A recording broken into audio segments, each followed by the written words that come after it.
BD rail ভিডিওতে আপনাদের স্বাগত জানাচ্ছি। নতুন ভিডিওতে দেখছেন দেওয়ানগঞ্জ কমিউটার এক্সপ্রেস ট্রেনটি ঢাকার উদ্দেশ্যে এখন আসছে যাত্রী বোঝাই করে। ট্রেনের উপরে এবং ভিতরে যাত্রীদের বেশ ভিড়।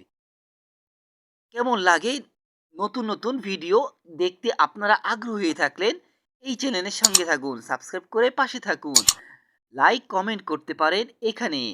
আপনাদের মতামত আমাকে জানান। নিত্য নতুন ভিডিও দেখুন এই চ্যানেলে। ধন্যবাদ সকলকে।